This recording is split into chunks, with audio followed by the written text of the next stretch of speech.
আল্লাহ নবীজির প্রথম বিয়ের খুতবা কে পড়ছে ওলামাদেরকে জিজ্ঞাসা করেন। খাদিজাতুল কুবরা রাদিয়াল্লাহু তাআলা আনহার সাথে যখন বিয়ে হয়, খুতবা কে পড়ছে, কোন মুফতি, কোন মুহাদ্দিস, কোন আলেম পড়ছে? ওই বিয়ের খুতবা তো আবু তালেব নিজে পড়ছে। এমন খুতবা পড়ছে কিয়ামত পর্যন্ত কোনো মুহাদ্দিসের পক্ষে ওরকম খুতবা দ্বিতীয় বানানো সম্ভব না। আমার মনে হয় দ্বিতীয় খুতবা বানানো সম্ভব না, যে ৪৪ বছর বাতিজাকে সিনার ভিতরে রাখছেন। চলেন একটা দিয়া বুঝাই, যদি বুঝে আসে। আনাস ইবনে মালিক রাদিয়াল্লাহু তাআলা আনহুর বাসায় মেহমান আসছেন, তো দস্তরখান বিছাইছেন, দস্তরখানে ময়লা ছিল, তো উনি উঠায়া, সামনে চুলা জ্বলতেছিল, মেহমানের জন্য পাকশাক হইতেছিল, উনি দস্তরখান উঠায়া চুলার ভিতরে নিক্ষেপ করছেন। সবাই তাকায় তাকায় দেখতেছিলেন যে এটা কি করলো, এটা তো পুরা ছাই হয়ে যাবে। একটু পরে উনি বাহির করে নিয়ে এসে ঝাড়া দিছেন, ময়লা পরিষ্কার, আগুন ময়লা খায়া ফেলছে, ছাই বানায়া দিছে। ঝাড়া দিছেন, পরিষ্কার হয়ে গেছে, দস্তরখান বিছায়া দিছেন। সবাই জিজ্ঞাসা করছে, আনাস এই জাদু কোত্থেকে শিখলে? তো বলতেছে এটা জাদু না, এই দস্তরখানি আল্লাহ রসুল খাইছিলেন আর এটার ভিতরে হাত মুছছিলেন। ওই দিন থেকে আমি দস্তরখানকে এইভাবে পরিষ্কার করি। ময়লা তো খায় বটে, কিন্তু দস্তরখানের একটা সুতা খাওয়ার ক্ষমতা রাখে না। যেই রসুলের হাতের ছোঁয়া লাগলে দুনিয়ার আগুন পাওয়ারফুল যতই হোক একটা সুতা জ্বালানোর ক্ষমতা রাখে না। আবু তালেবকে আল্লাহর রসুল নিজের হাতে কবরে রাখতেছিলেন আর চিৎকার দিয়া বলতেছিলেন, আম্মি আম্মি মা তারাক্তালি সাবিলা, চাচা আপনার ঋণ শোধ করতে পারলাম না, আপনি আমার জন্য শোধ করার কোন রাস্তা রাখলেন না। বলছিলাম কলেমা পড়েন, পড়লেন না। বলছিলাম ঠোঁট হেলান, হেলাইলেন না। যদি চুপও থাকতেন তো কিছু একটা করার সুযোগ ছিল। আপনি তো মৃত্যু লগ্নে একটা চিৎকার দিয়া মক্কাবাসীকে শোনায়া দিলেন, আলা মিল্লাতি আব্দুল মুত্তালিব। আব্দুল মুত্তালিবের মিল্লতের উপরে, ধর্মের উপরে আমি চলে যেতেছি। সত্য এটাই। কয়দিন আল্লাহর থেকে দূরে থাকা, আল্লাহর থেকে যে দূরে, আমি তো একটা দিয়ে আপনাদেরকে প্রমাণ দিলাম যে 5 ওয়াক্ত নামাজ মাত্র 1 ঘন্টার জন্য আল্লাহ ডাকে। আরে 1 ঘন্টাও লাগে না আমাদের নামাজ। এখন যদি এখানে বলেন অনেকে যে নামাজ তো আমি কিছু জানি না, আমি নামাজ কি করে পড়বো? এই উম্মতের জন্যই আল্লাহ করছেন, কিচ্ছু পড়তে হবে না। ইফআলু কামা ফাআলাল ইমাম, ইমাম যেমন করে তুমি এমন করতে থাকো। ইমাম তোমার সব পড়া ইমামের পড়া হয়ে যাবে। তোমার পড়া ইমাম পড়া দিবে, কেরাত ইমাম পড়া দিবে, সব ইমাম পড়া দিবে। তুমি চেষ্টা করতে থাকো, পারলে পাল্লা, না পারলে চেষ্টার পরেও যদি পাল্লা না, তারপরও আমরা গ্রহণ করে নিব। এই উম্মতের জন্য সুযোগ কোন উম্মতের জন্য ছিল না। আফসোস, আল্লাহর থেকে দূরে, আল্লাহর থেকে উম্মত দূরে। কয়দিন দূরে থাকবো? কয়দিন? 60-70 বছর? এই জন্য আসেন, কথার শেষ জায়গায় চলে আসছি। আসেন আন্না, 2টা কাম যদি করতে পারি তাইলে হয়তো আল্লাহর কাছে আসতে পারবো, আল্লাহ আমাদের কাছে হবেন।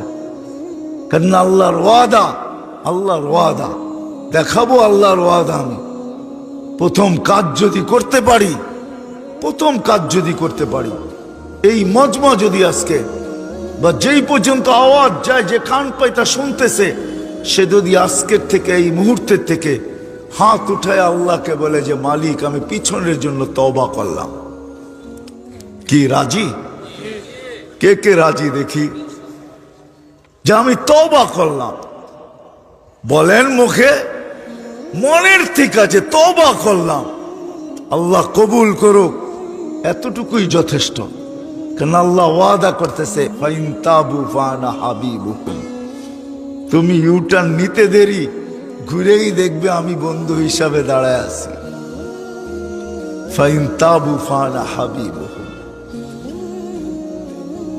ফাইন তাবু ফানা হাবিবুহুম ইউহিব্বুত তাওয়াবিন ওয়া ইউহিব্বুল মুতাতাহহিরিন। এক তো পিছের জন্য তওবা করা, দ্বিতীয় হইল বিশেষ করে যুবকদেরকে বলবো, যুবক তোমার পায়ে হাত রেখা বলি, সারাদিন যদি কিছু করতে নাও পারো, কমসে কম ঘুমানোর সময় যখন ঘুমাইতে যাবে তো হাত দুটা উঠায় এতটুকু বইলা ঘুমায় যে মালিক সারা দিন দূরে ছিলাম, এখন ঘুমাইতে চললাম, ঘুম তো ঘুম না মৌত, সকালে উঠাইলে উঠব, না উঠাইলে চির নিদ্রা হয়ে যাবে। কত যুবককেই তো দরজা ভাঙ্গা সকালে বাহির করতে হলো না, এইরকম ইতিহাস নাই? হ্যাঁ হ্যাঁ, কত যুবকই তো ঘোড়ার পিঠে থাকা অবস্থায় দুনিয়ার থেকে চলে গেল, ঠিক না? বর্তমান ঘোড়া তো এটাই, ঠিক না? কি মোটর সাইকেল, ঠিক না? আগেরটা ঘাস খাইতো, এখনটা তেল খায়। আগেরটা অ্যানালগ ছিল, এখনটা ডিজিটাল। যেমন আমাদের জান্নাতে যাওয়ার পরে জান্নাতের বাইক আরো সুপার হবে, এই দুনিয়ার বাইকের মতো না, ওটা পল লাগানো থাকবে, পর কি? হ্যাঁ, সত্য বলতেছি। আল্লাহ রসুল জিজ্ঞাসা করছে মা তাস্তাহি আনফুসুকুম, আল্লাহ রসুলকে সাহাবা জিজ্ঞাসা করছে জান্নাতে ঘোড়া থাকবে? বলছে এই রক্তে মাংসের না, থাকবে মিন ইয়াকুতাতিন হামরা, লাল পাথরের তৈরি, টকটকে লাল স্টার রুবি দিয়ে আল্লাহ তৈরি করবেন। লাহু আজনিহাতান, দুটা ডানা থাকবে। ইয়ারকাবু ওয়া ইউসিরু হাইসু ইয়াশা, চড়বে আর যেখানে মনে চায় ওইখানে চোখের পলকে উড়া চলে যাবে। যুবকরা ভালো মতে শুনো কিন্তু, যেমন তোমরা বাইকে উঠলে হুঁশ থাকে না, আর পিছে যদি কেউ বসা থাকে তাহলে তো ফুল চার্জ, ঠিক না? মনে হয় আপনারা বোঝেন না, যুবকরা বুঝছে কি বুঝাইতে চাইছি, ঠিক না? পিছে যদি কেউ বসা থাকে তাহলে তো কি ফুল চার্জ না একবারে? জান্নাত এরকমই হবে, ঘোড়া একা উড়বে না, সামনেও একজন থাকবে, পিছেও একজন থাকবে, আবার যেখানে যাবে ওইখানে তো আসেই আছে। আল্লাহ ফুল চার্জে রাখবে জান্নাতীদেরকে, ওইখানে চার্জ 100টা পরিমাণও কমবে না। এই জন্যই তো হাদিসে বলে কুওয়াতু মিয়াতু রাজুল, 100 পুরুষের যৌবন শক্তি দিবে। কেমন চার্জ! তো যেটা বুঝাইতেছিলাম, যুবকদেরকে পায়ে হাত রেখা বলি, যখন ঘুমাইতে যাবে, কেননা ঘুম না মৌত, হাত দুটা উঠায় বলো মালিক সারা দিন তো আসতে পারি নাই, এখন ঘুমাইতে চললাম, কাল সকালে উঠাইলে উঠবো, নাইলে চির নিদ্রা। আমি আর তোমার থেকে দূরে থাইকা ঘুমাইতে চাই না, আমি হাত কিন্তু উঠায়া দিলাম তোমার কাছে আসার জন্য, তওবার জন্য হাত উঠায়া দিলাম, তওবা করে ঘুমাবো। কি যুবকরা রাজি? কে কে রাজি দেখি যে তওবা করে ডেলি ঘুমাবো? সত্য নামান, আল্লাহ তৌফিক দেখ, তৌফিক দেখ।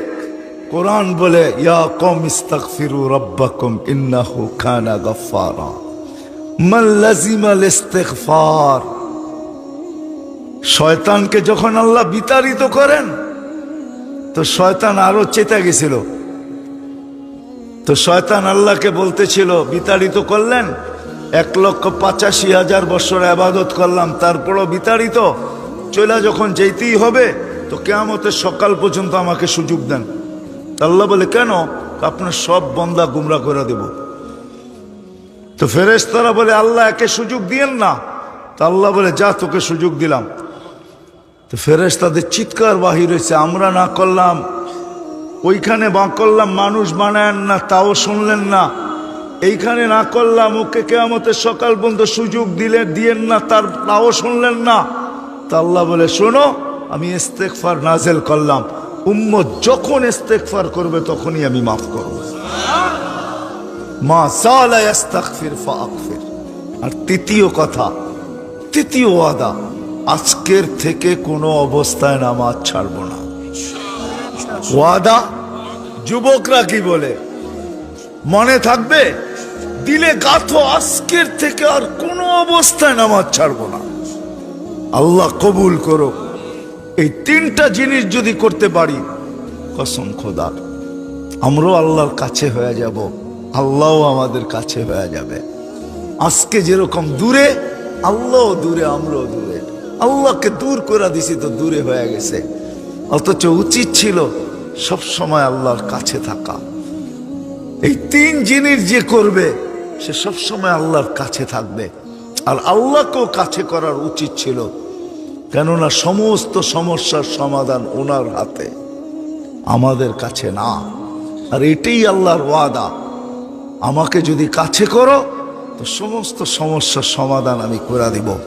আপনি বলবেন তাইলে সাহাবায়ে কেরাম কেন পোশাকহীন জীবন কাটাইলেন? গায়ে কাপড় ছিল না, পেটে ভাত ছিল না, পায়ে জুতা ছিল না, মাথা গোছার ঠাই ছিল না। কেন? কি কারণে? আল্লাহর রসুলকে তো আল্লাহ সমগ্র জগতের ভান্ডারের চাবি দিতে চাইছেন, চান নাই? মিকাইল আলাইহিস সালামের মাথায় দিয়া জিবরিল আলাইহিস সালাম নিয়ে আসছেন, বলছে আল্লাহ রাখতে চাইতেছে আপনার কদমে সমস্ত ভান্ডারের চাবি। কি করবেন? নিব না। 60-70 বৎসরের জন্য নিয়ে কি করব? জিবরিল নিব না। বলছে ছোটটা মক্কার পাহাড় গুলাকে সোনা বানায় দিলাও, শীতলা জাল তু জিবালাতা তিহামাতা তাহাবা। এটা নিবেন না? কয় এটাও নিব না। 60-70 বৎসরের জন্য নিয়ে কি করব? কখন নিবেন ওটা পরের কথা। বলছে ওখানে নিব, ওইখানে একা নিব না, উম্মতকে সহ নিব। একা নিব না, উম্মত সহ নিব। সাহাবা নিতে পারতেন। আপনি প্রশ্ন করবেন, যদি আপনি যা বলেন এটাই সত্য, তো ওদের গায়ে কাপড় ছিল না কেন? পায়ে জুতা ছিল না কেন? মাথা গোছার ঠাই ছিল না কেন? দুনিয়ার কিছুই তো ওদের কাছে ছিল না। ছিল না কেন? ওনারা ছিল না কেন এটা না, ওনারা নেন নাই, এটাই সত্য। প্রমাণ দিছেন আমরা নিতে পারতাম। দেখো আমরা ইশারা করলে মেঘ আসে, আমরা টোকা দিলে ভূমিকম্প দূরভূত হয়, আমরা ইচ্ছা করলে জল আর স্থলের মতো জলের ভিতরে ঘোড়া ওরকম দৌড়াইতে পারি যেরকম স্থলের ভিতরে দৌড়াইতে পারি, পানিতে ওরকমই দৌড়াইতে পারি যেরকম স্থলে দৌড়াইতে পারি। আমরা চাইলে সূর্যকে থামায়া দিতে পারি, আমরা চাইলে অগ্নিগিরিকে হাতে আবদ্ধ পাহাড়ে আবদ্ধ করতে পারি, আমরা চাইলে চিঠি দিয়া 4500 কিলোমিটার দরিয়ায় নীলের চিরাচরিত প্রথাকে ধূলিসাৎ করা কিয়ামতের সকাল পর্যন্ত তাকে পানি দিতে বাধ্য করতে পারি। পানি দিতেছে না, দেয় না? আমি তো 6 বার দেখছি দরিয়ায় নীল। আমি সুদান 6 বার গেছি, এখনো অতটুকুই পানি দিতেছে যত চিঠি দিয়া দেওয়ার পরে দিছে। 1 ইঞ্চিও কমে নাই, আর কমবেও না। ওনারা নেন নাই 60-70 বৎসরের জন্য। ইচ্ছা করলে নিতে পারতেন। এই জন্য এই তিনটা যদি করতে পারি, যে মেরে দোস্ত, একটা তো করলামই, আর একটা প্রতিদিন ঘুমানোর আগে তওবা করা, তওবা করে ঘুমায় যাওয়া, আর কোনো অবস্থায় নামাজ ছাড়বো পাক্কা তো? আল্লাহ আমাদের সবাইকে আমল করার তৌফিক দান করেন। ওমা আলাইনা ইল্লাল বালাগ। দোয়া সবা তো রাত্রের